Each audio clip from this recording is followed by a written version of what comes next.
I'd like to say Happy Mother's Day to all the moms out there. Mom, if you're watching, hi. Hopefully I'll see you soon. Today is a special day, one where we celebrate people who don't get enough recognition. And my hope and prayer is that we find a way for all these moms to feel honored and supported every day of the year and not just on Mother's Day. In our church, we also celebrate all the people who provide a mothering care and a mothering love. We celebrate moms and grandmas, aunties, teachers, nurses and big sisters, caseworkers and advocates. We honor the women who choose not to become moms, but who provide care and love to the people around them. We honor people of any gender who are reaching out to young people and helping guide them to grow up to their potential. And yeah, we remember and recognize all the people for whom Mother's Day is a hard holiday. We remember those who lost a mother, who lost a child, who were never able to become mothers despite wanting to. We recognize all those who have a difficult relationship with their home, with their mothers, maybe with their families because of who they love and who God created them to be. We also lift up all the people dealing with mental health challenges, a lot of them that come from being a mom. Because after all, this pandemic has been hard on all of us, but it has been especially brutal for parents. We had virtual school and a lack of childcare, and it's made it nearly impossible for a lot of mothers to keep their careers going. Still today, we do not have a vaccine for children under 5, and so many parents are worried and up nights not knowing how their kids are going to do. According to the New York Times, nearly 70% of mothers experienced negative mental or physical health impacts as a result of the pandemic. And that's a problem for every single one of us, gents included, because the single greatest predictor of child welfare and child well-being is maternal mental health. So this morning, we lift up to God all of it. All the beauty and all the heartbreak, all the joy and all the struggle, all the triumph and graduations and all the tension and low moments. We lift up every person who provides loving, mothering care and who's going through a lot right now.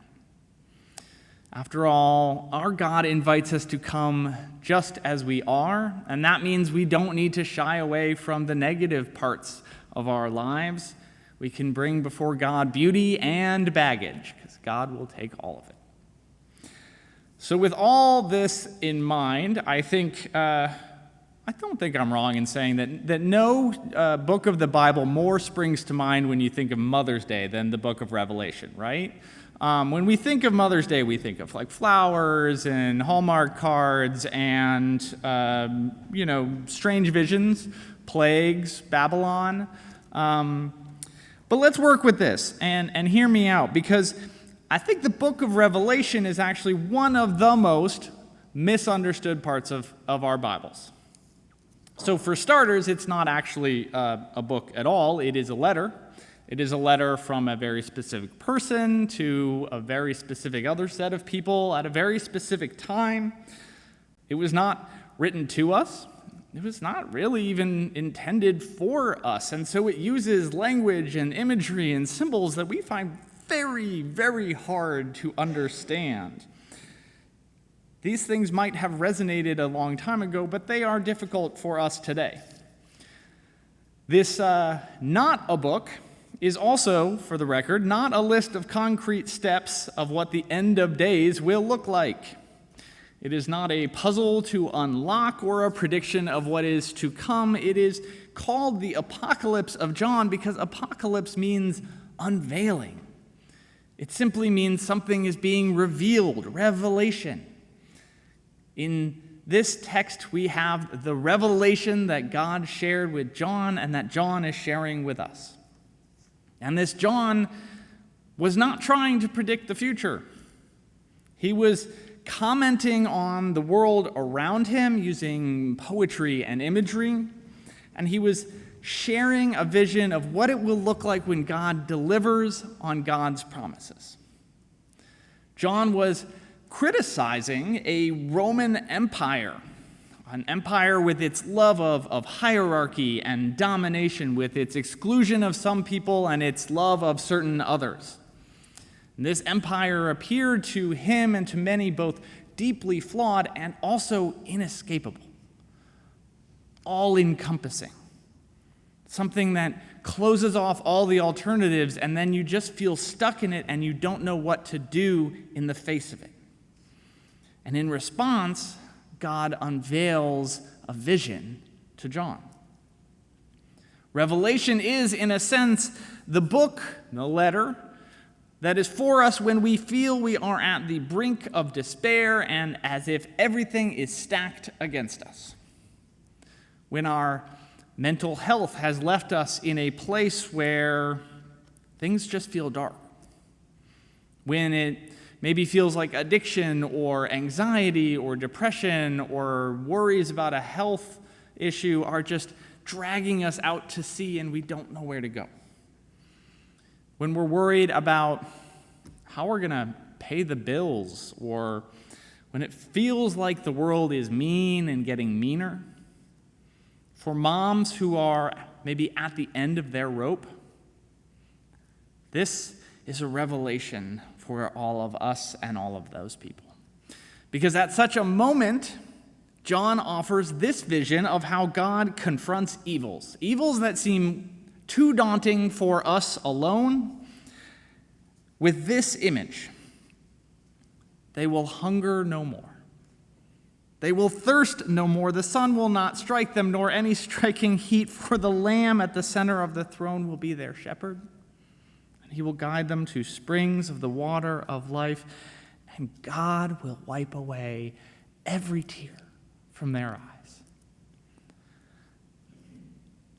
This cosmic force, this God who sparks universes into existence, this thing behind the Big Bang, is also so close that God will wipe tears from your eyes.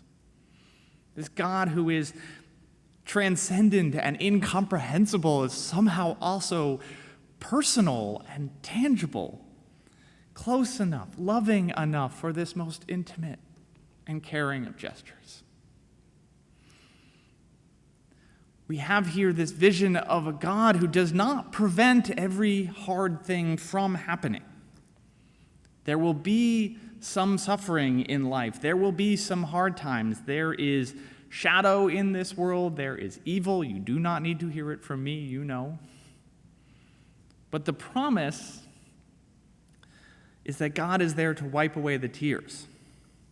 And that at some point, and this is a mystery, at some point we will hunger and thirst no more. And the promise of God is that God doesn't leave us alone in the midst of this. For the psalmist tells us that God will walk with us through the valley of the shadow of death, the darkest valley, as our translation has it. And notice, the psalm doesn't say God's going to get rid of that valley. God's going to set up a bunch of spotlights and make it no longer the darkest valley. It's just going to be a really light valley. God's going to smooth it out. No. What the psalm says is that God will walk with us through that valley. And that even though we're in it, and even though we're in shadow, and it feels like we can't see anything, I fear no evil, for thou art with me. And people who provide mothering love, anyone who looks after kids, moms, they know this experience because they know they can't protect those they love from every single thing that is going to go wrong in life. Hard times happen, and hard times are part of growing up. Yet what mothering care means, if it means anything, is that mothers will be there in the thick of it, and mothers will be there to wipe tears from our faces. And so what God offers us here is a God we can turn to the way a hurt or scared child will call out to their mother. A God we can turn to the way we might call a mom or an auntie or a maternal figure for wisdom and advice when we're going through a difficult situation. God's promise is that there is God with us through it all, and that at the end, God does foreclose on suffering and bring comfort to those who are hurting. So we may look around and not see a ton of possibilities. It may feel like Rome is all there is, with a certain logic of exclusion and domination and certain people who matter.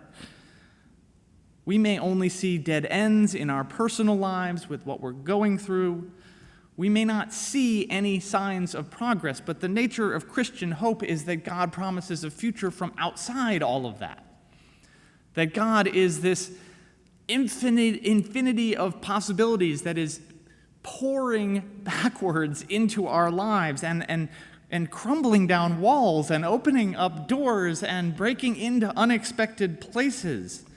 We do not understand God's time, but we do trust that God's possibilities emerge when we least expect them.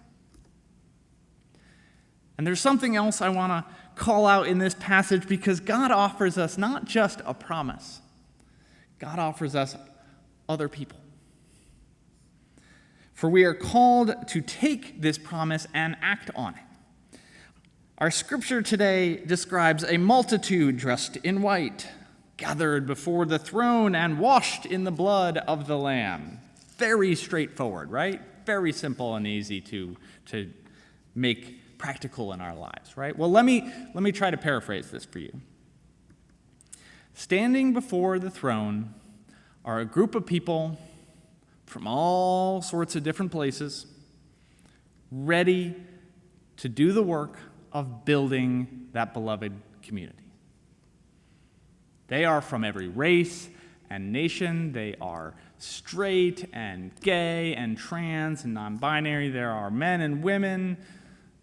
There are people who slept outside last night, and there are people who are rich and have so many things in their lives, people from all nations and ethnicities. And what unites them is that they chose beloved community instead of the division and exclusion of empire. They looked at a Rome who crucifies people when they confront the system, and they looked at Jesus, who was crucified, and they said, I'm going to follow that guy. They chose to follow the path of love and compassion in the midst of all of it. And that's what washed in the blood of the Lamb means. It means they have chosen to believe in a future of dignity for all, and they have chosen love as their tool to build that future. They stand ready to embrace the world the way Jesus did. They are ready to resist those who say it's a dog-eat-dog world and our only choice is to be mean and nasty to each other all the time. They stick up for people who are suffering. They stand alongside each other on good days and on bad days. And through small, determined acts of courage, they are attempting to create something new. This is the vision we have of a multitude who, with gentleness instead of force, courage instead of cruelty, with belonging instead of barbarism, will build something beautiful. So if we have a promise from God, we also have a call from God to be these kind of people. And we follow this path whenever we provide more mothering care in a world that needs it desperately.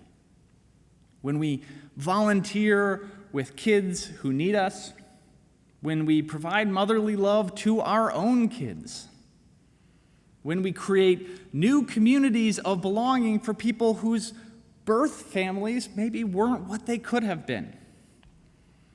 When we strive for laws and policies that make sure that no woman and no mother feels unsupported or unsafe.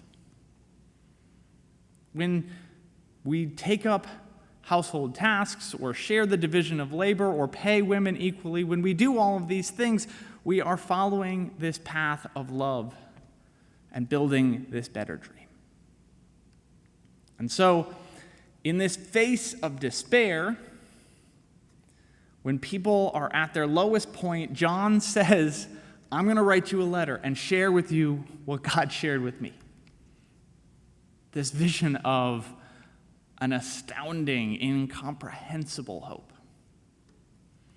This vision that is not about the destruction of all things, but about the rebirth of creation. A vision of God mothering all creation into its full potential through the ups and the downs and the trials and the tribulations until we don't get to an end, but we get to a new heaven and a new earth. This is an overwhelming book. It is a confusing book, but it is a symbolic picture of how God calls us to be a force of motherly love to the neighborhoods and world around us. So if you are struggling, if you have days full of shadow and sorrow, know this: you are not alone. God will wipe every tear from every eye. God will walk through the darkest valley with you. We have each other to lean on. We offer that motherly love to a world that needs it. We offer to walk through dark valleys with each other, to wipe tears from each other's eyes. That is what we come to church to practice. That is what we come to church to do together. And that is why we sing.